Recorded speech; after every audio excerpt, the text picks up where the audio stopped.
जिस तरह discounting techniques के दो मेथड होते हैं, इन्वेस्टमेंट अप्रेजल में डिस्काउंटिंग टेक्निक के दो मेथड होते हैं, एनपीवी एंड आईआरआर। एनपीवी को हमने पहले डिस्कस किया, आईआरआर को हम डिस्कस कर रहे हैं।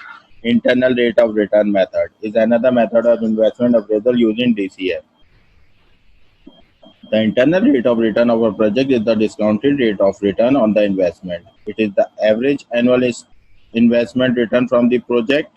Discounting at the IRR, ठीक है, it is the average annual investment rate return from the project. इसके जरिए आप क्या मालूम करते हैं? आप मालूम करते हैं इसके जरिए कि भाई आप एक इन्वेस्टमेंट करते हैं जगह, तो आप एक एक्सपेक्टेड रेट ऑफ रिटर्न अपने जहन में रखते हैं कि मेरा एक्सपेक्टेड रेट ऑफ रिटर्न कितना होगा, 12% होगा फॉर सपोज। फिर आपको एक प्रोजेक्ट होता है कि आप कितनी इन्वेस्टमेंट कर रहे हैं, वो कैश आउटफ्लो हो जाता है और कुछ कैश इनफ्लोज दिए हुए होते हैं कि कैश इनफ्लोज ये आपको पर ईयर के हिसाब से मिलेंगे, ठीक है ना। तो आप उसके हिसाब से एनपीवी कैलकुलेट करते हैं, ठीक है। और एनपीवी कैलकुलेट करने के बाद आईआरआर का फार्मूला यूज करते हैं और आईआरआर के फार्मूले में देखते हैं क्या रिटर्न आया। अगर आया कि वो रिटर्न आपके एक्सपेक्टेड रेट ऑफ रिटर्न से ज़्यादा आ जाता है, तो फिर आप प्रोजेक्ट को एक्सेप्ट करते हैं, और वो अगर आपके एक्सपेक्टेड रेट ऑफ रिटर्न से कम आ जाता है तो आप प्रोजेक्ट को रिजेक्ट कर देते हैं। सेकेंडली क्या है, discounting at the IRR the NPV of the project must be 0, ठीक है। ये चीज याद रखनी है, आईआरआर किस पॉइंट पे कैलकुलेट होता है, जिस पॉइंट पे एनपीवी हमारी क्या हो जाती है, 0 हो जाती है। The internal rate of return is therefore the discounted rate that gives a net present value is equal to 0, ठीक है। Investment decision rule with IRR, a company might establish the minimum rate of return that it wants to earn on an investment. In other factors such as non-financial consideration and risk on the uncertainty are ignored. पहला point कहता है, if the project IRR is equal to the higher than the minimum acceptable rate of return, it should be undertaken. जो चीज मैंने आपको बताई कि भाई अगर आपका एक एक्सपेक्टेड रेट ऑफ रिटर्न जहन में है, अगर आईआरआर उससे बड़ा आ जाता है तो प्रोजेक्ट शुड बी अंडरटेकन और project should be accepted. If the IRR is lower than the minimum return, it should be rejected. तो अगर उसका IRR आपके रिक्वायर्ड मिनिमम, जो आपका एक्सपेक्टेड रिक्वायर्ड मिनिमम है, रिक्वायर्ड रिटर्न है, उससे कम आ जाता है तो आपका प्रोजेक्ट रिजेक्ट हो जाता है। Since NPV and IR are both method of DCF, discounting cash flow, DCF discounting cash flow analysis, the same investment decision should normally be reached using either method. Diagram दिखा रहा है आपको, देखें, NPV positive, NPV negative. इसके अंदर NPV किस point पे calculate हो रही है, जिस पॉइंट पे एनपीवी जिस पॉइंट पे 0 हो रही है उस पॉइंट पे क्या कैलकुलेट हो रहा है, आईआरआर, ठीक है। Calculating the IRR of the investment of the project, ठीक है। ये कुछ स्टेप बता रहा है, ये हम कर लेंगे। फॉर्मूला जो हम यूज करते हैं आईआरआर इंटरपोलेशन फार्मूला जो होता है, IRR is equal to A% plus NPVA divided by NPVA minus NPV multiplied by B minus A।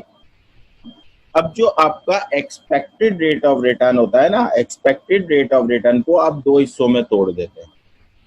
आपका एक्सपेक्टेड रेट ऑफ रिटर्न जैसे 12% है, तो मैं कैलकुलेशन करता हूँ अपनी मर्जी से, एक मैं 10% पे कर लेता हूँ, एक 15% पे, एक बिलो पे और एक हायर पे।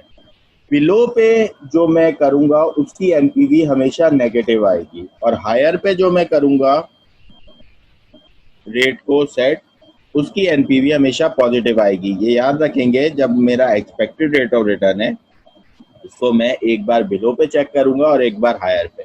बिलो पे कितना बिलो जाना है ये आपकी मर्जी है, ठीक है। हायर पे कितना हायर जाना है ये आपकी मर्जी है, इतना ज्यादा नहीं जाते, 4-5 तक चले जाते, ठीक है ना। तो उस पे A% जो है वो बिलो वाला रेट होता है, B% जो है वो हायर वाला रेट होता है। इस तरह A% से जो एनपीवी निकलती है वो एनपीवी A होती है, और B% से जो एनपीवी निकलती है वो एनपीवी B होती है। अभी एग्जांपल करेंगे तो ज्यादा क्लियर हो जाएगा।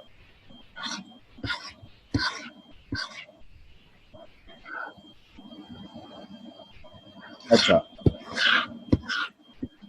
इसके अंदर आईआरआर मालूम करने का एक तो ये फार्मूला है, एक फार्मूला एनपीवी को 0 करके हम आईआरआर मालूम करते हैं।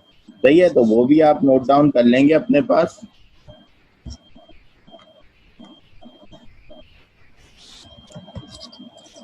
वो भी अपने पास नोट डाउन कर लें।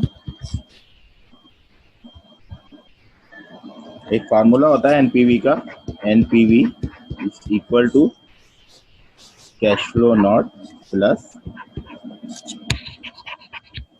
कैश फ्लो नॉट जो होता है वो इन्वेस्टमेंट होती है, plus cash flow 1 divided by 1 plus IRR की power 1 plus cash flow 2 1 plus IRR की power 2 plus cash flow 3 1 plus IRR की power 3 and so on to cash flow n divided by 1 plus IRR की power. इस फार्मूले के through हम IRR कैसे calculate करते हैं? हम एनपीवी को सेट कर देते हैं 0 पे। एनपीवी को जब 0 पे सेट कर देते हैं, इजिकल टू से पहले 0 ले लेते हैं और इधर हम सॉल्व फॉर एक्स यूज करके IRR की जगह x पुट कर देते हैं, तो हमारा IRR सॉल्व फॉर एक्स से निकल आता है। इस फार्मूले को भी नोट डाउन कर लें जरा।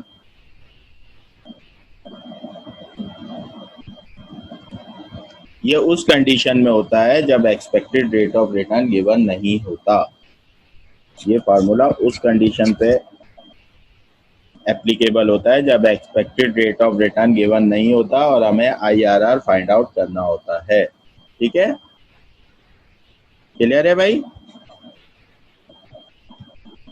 नाउ एग्जांपल की तरफ मूव करते हैं।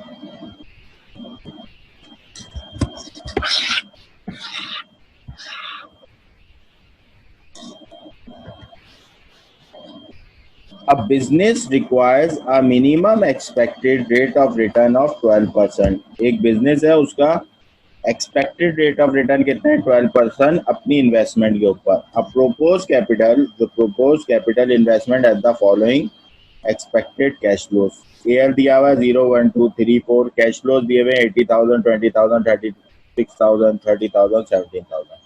अच्छा, अब डिस्काउंट रेट, ये एक्सपेक्टेड रेट ऑफ रिटर्न जो है ना आपके पास 12%, इससे एक बिलो पे लिया हुआ है डिस्काउंट रेट 10% पे और एक अबव पे लिया हुआ है 15% पे। ये तो एग्जांपल हुई है। हम डिस्काउंट रेट को चेंज करते हैं। डिस्काउंट रेट को मैं एक को आपको कहता हूँ बिलो पे आप लोग जो करें, बिलो पे आप डिस्काउंट रेट को 9% पे करें और हायर पे आप डिस्काउंट रेट ले लें 14%। ठीक है, बिलो पे डिस्काउंट रेट 9% पे करेंगे और हायर पे 14% पे। ठीक है, अब वैल्यूज कहाँ से आएंगी? अब वैल्यूज कहाँ से आएंगी? आप प्रेजेंट वैल्यू के चार्ट पे जाएंगे। ठीक है, चलें प्रेजेंट वैल्यू के चार्ट पे चलते हैं। तो यहाँ 0 पे any number which raise to the power 0, क्योंकि ये निकल रहा होता है 1 प्लस, ये इसके पीछे जो फार्मूला होता है 1 प्लस आर की पावर माइनस एन के थ्रू निकल रहा होता है, तो any number which raise to the power 0 is equal to 1। तो 9% पे भी ये 1 ही होगा, यहाँ 80,000 ही आएगा।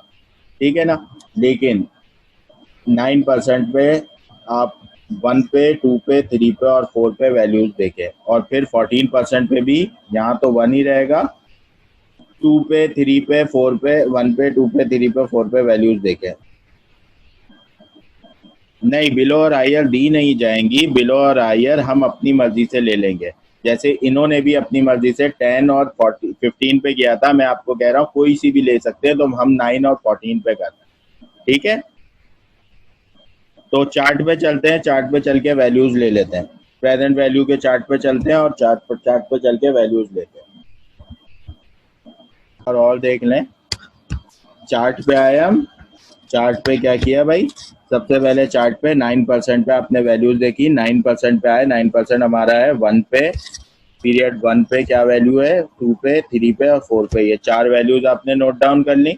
ये 4 वैल्यूज आप 1 2 3 4 पे, इस तरह 9% पे ये वैल्यूज हो गई। और हमारा दूसरा रेट ऑफ रिटर्न, दूसरा रेट जो हमने देखा है वो कौन सा है, 14%। तो वो 14% पे 1 2 3 4 पे ये 4 वैल्यूज हो गए, ठीक है। 9% पे हमने वैल्यू मालूम करी थी 0.917, 0.842,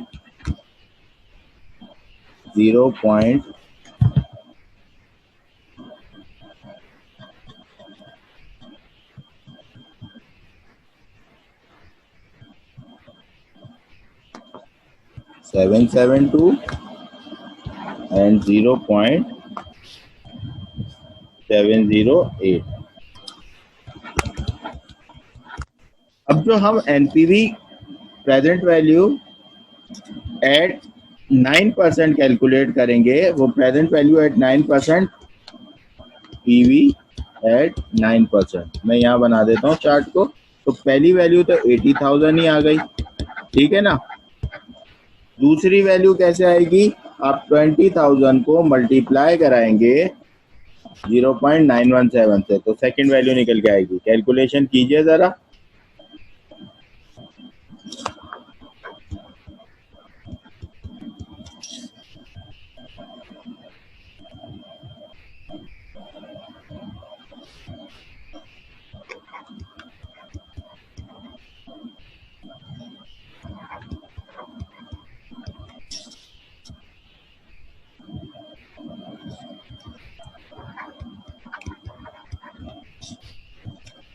मैं कैलकुलेशन करता हूँ, तो मैं 20,000 मल्टीप्लाई बाय 0.917, तो ये आ गया मेरा 18340, 18340। फिर मैंने करा 36,000 multiply by 0.842, 30312।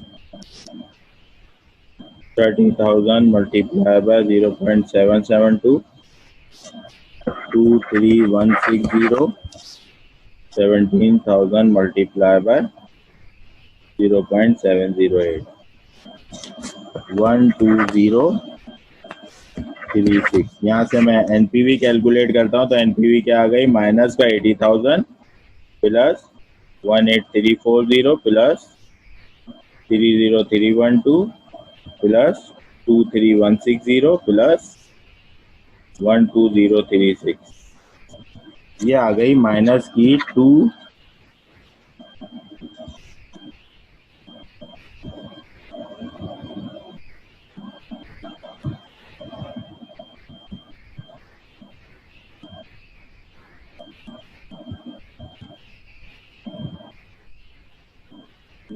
Three one two 23160 12036, ये आ गया माइनस का 38।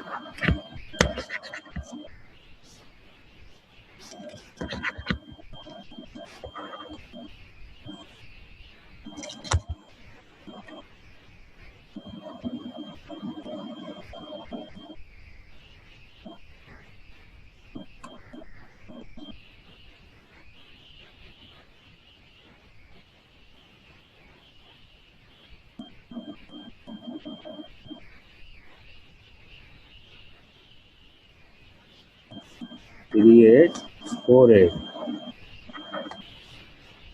हाँ प्लस का आ गया 3848। बिलो पे हमेशा पॉजिटिव आएगी, ये मैंने आपको उल्टा बता दिया था। बिलो पे हमेशा पॉजिटिव एनपीवी आएगी। जैसे मैं बिलो पे गया 9%, बिलो पे आ गया 9%, बिलो पे जो आया, तो बिलो पे हमेशा एनपीवी जो आएगी वो हमारी पॉजिटिव आएगी। बिलो पे एनपीवी क्या होगी, पॉजिटिव। और अबव पे 14% या कोई सी भी है, इस पे एनपीवी हमारी क्या आनी चाहिए, नेगेटिव, ठीक है। तो अबव पे चेक करते हैं, 14% पे कैलकुलेशन करते हैं। मैं डायरेक्ट अब कैलकुलेशन कर रहा हूँ कि डायरेक्ट एनपीवी निकले। जैसे डायरेक्ट कैलकुलेशन मैंने इस तरह करी, माइनस का 18,000 plus 20,000 multiply by 0.877, plus 36,000 multiply by 0.769 plus 30,000 multiply by 0.675 plus 17,000 multiply by 0.592। मैंने डायरेक्ट कैलकुलेशन करी तो यहाँ मेरी इसकी एनपीवी 14% के हिसाब से जो एनपीवी आ रही है वो मेरी वो कितनी आ रही है,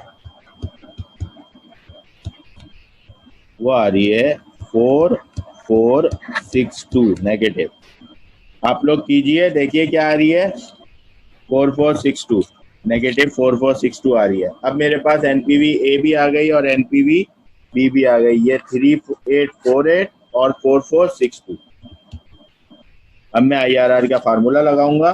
IRR का फार्मूला क्या है मेरे पास, IRR is equal to A% plus NPV A divided by NPV A minus NPV B multiply by B minus A%। ये फार्मूला है मेरे पास, ठीक है। A% कितना है, 9%, 0.09 प्लस एनपीवी ए क्या आई, 9% पे एनपीवी 3848 डिवाइडेड बाय एनपीवी है 3848। एक ये फार्मूले का माइनस और ये माइनस का 4462, तो माइनस माइनस क्या हो गया, plus 4462 multiply by B minus A%। B कितना है, 14 माइनस 9 कितना बचा, बी माइनस ए, 14 माइनस 9 5%, 5% मतलब 0.05। कैलकुलेशन कीजिए, IRR आ जाएगा। IRR निकालिए, 0.09 प्लस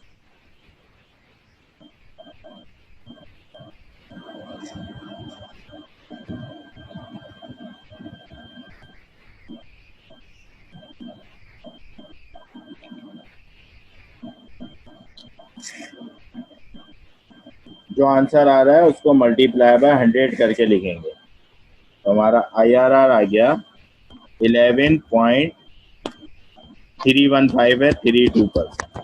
सही है।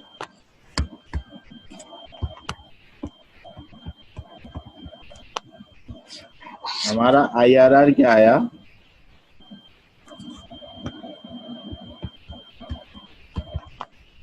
11.32%।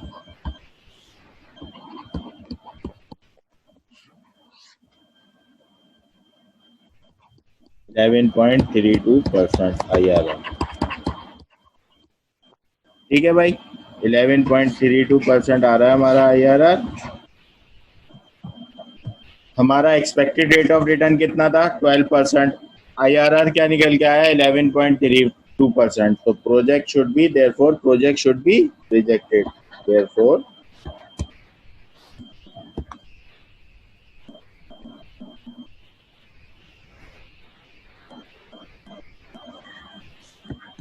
Project should be rejected. IRR expected rate of return से कम आ गया तो प्रोजेक्ट शुड बी रिजेक्टेड।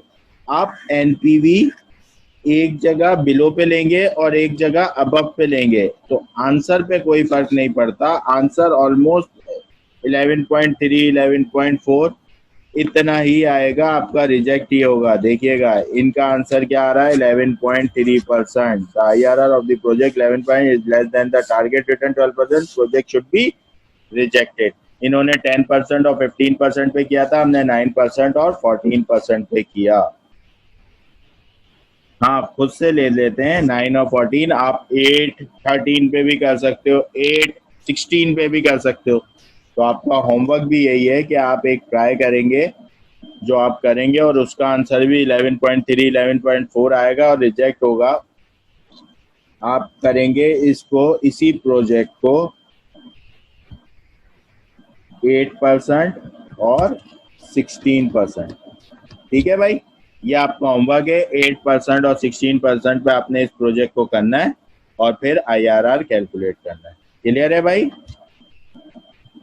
ठीक है, नेक्स्ट आगे मूव करते हैं। ये क्लियर है सबको? किसी एनी क्वेश्चन? क्लियर है सबको ये?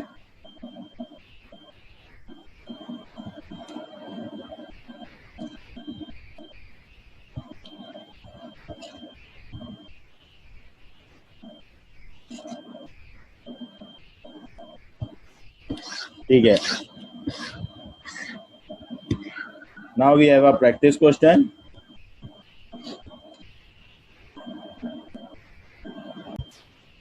प्रैक्टिस क्वेश्चन में कहता है हमें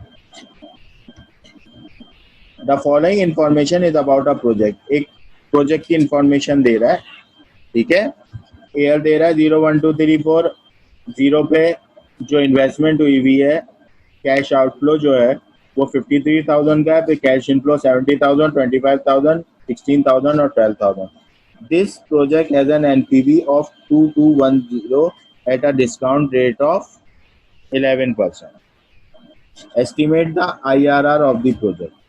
आपको IRR मालूम करना है। आपको देखिए एक NPV ऑलरेडी गिवन है 2210, ये NPV पॉजिटिव है। NPV पॉजिटिव कब आती है? जब डिस्काउंट रेट 11% पे इन्होंने डिस्काउंट रेट बिलो पे लेके NPV कैलकुलेट करी, ठीक है।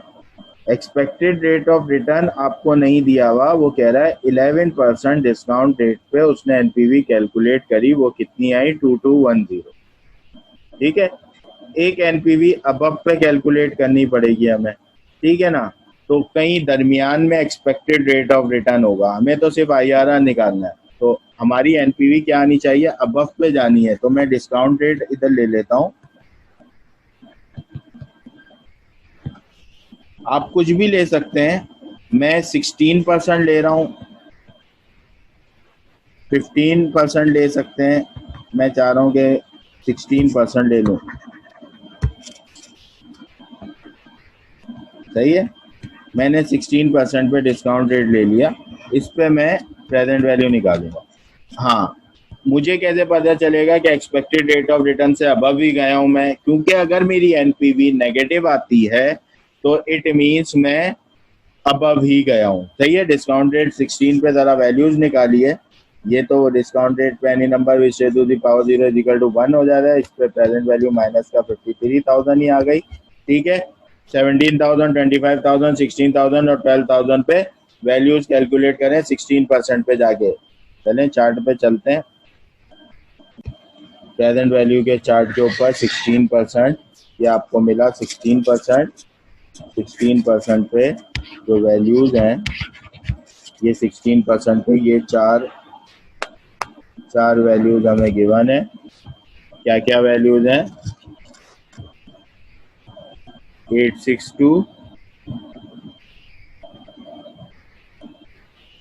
41, ठीक है। 5, ये चार वैल्यू 16% पे हैं। ये ले जाके हम ये वैल्यू जो हमने निकाली थी वो हमने चार्ट से ली। 552 ये मैंने यहाँ पुट कर दी,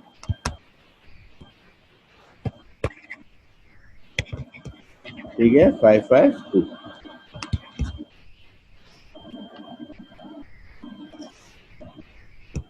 अब इसके थ्रू हम निकाल लेते हैं। मैं डायरेक्ट निकालूंगा ज़रा NPV में डायरेक्ट कैलकुलेट कर लूँगा कि माइनस का 53,000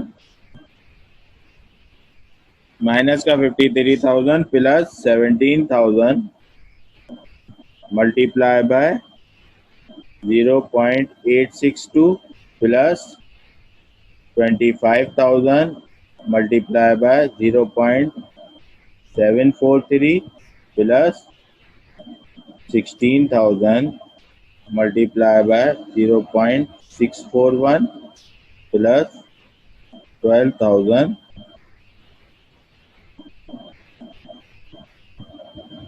0.552।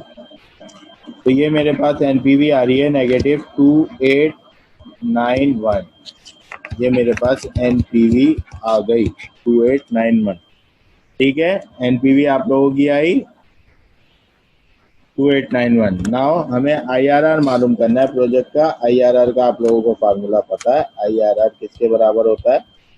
A% plus NPV A divided by NPV A minus NPV B multiply by B minus A%। ये एनपीवी A% हमारा क्या है? A% हमारा 11% था, सही है। बिलो का, बिलो वाला A% होता है। तो 11% 0.11 प्लस एनपीवी ए क्या निकली थी? 2210 डिवाइडेड बाय 2210। एक ये बीच का माइनस, एक ये नेगेटिव आई, minus minus plus 2891 multiply by B minus A%। B कितना है? 16। 16 माइनस 11 5%, 0.05। कैलकुलेटर में निकालिए कितना आ गया ये? 0.11 प्लस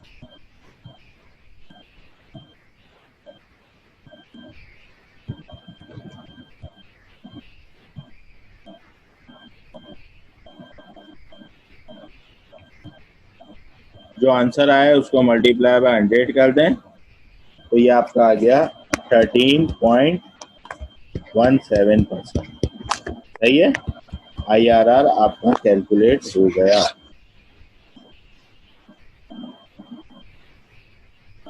13.166 आ रहा था, मैंने राउंड ऑफ करके 13.17 कर दिया। ठीक है, नेक्स्ट प्रैक्टिस क्वेश्चन कीजिए आप लोग। सेकंड वाला प्रैक्टिस क्वेश्चन कीजिए और इसका आंसर निकाल के मुझे बताइए। थोड़ा जल्दी कीजिए भाई।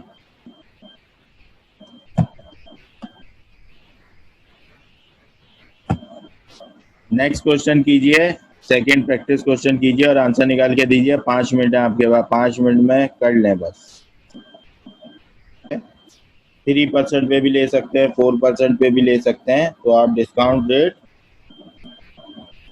ठीक है, इसको आप जाके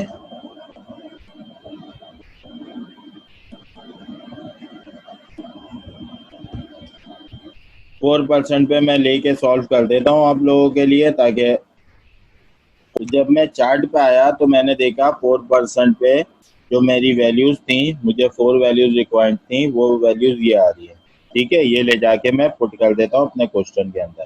ठीक है ना, मैंने ये वैल्यूज पुट करी, उसके बाद मैंने डायरेक्ट करी कैलकुलेशन। माइनस का 65,000 plus 27,000 multiply by 0.962 plus 31,000 multiply by 0.925 plus 15,000 multiply by 0.889। तो मेरा आंसर पॉजिटिव एनपीवी आया। पॉजिटिव एनपीवी बिलो फ्लो होती है, तो मैंने इसको एनपीवी ए लिया और बिलो वाला रेट A% लिया। ये जो हमें गिवन थी एनपीवी बी थी और अबव वाला रेट B%। फॉर्मूला लगाएंगे IRR A% plus NPV A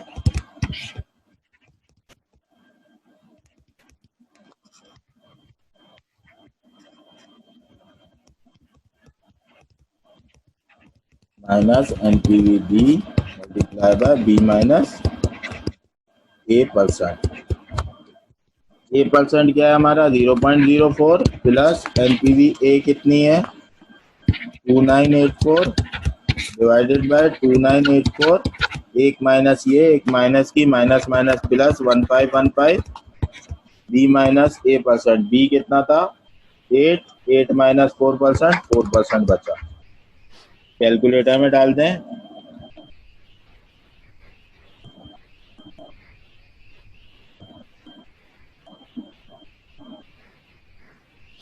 2984 plus 1515 bracket close 0 multiply by 0.04। जो आंसर आए उसको मल्टीप्लाई बाय 100 कर दें। तो यहाँ आपका आईआरआर निकल के जो आ गया है वो आ गया है 6.7 कर रहा हूँ मैं। 6.65% है, 6.7% राउंड ऑफ करके कर दिया। आप 6.65% भी ले सकते हैं। ठीक है, बिल्कुल 6.6% आ गया। ठीक है ना, क्लियर है ये क्वेश्चन?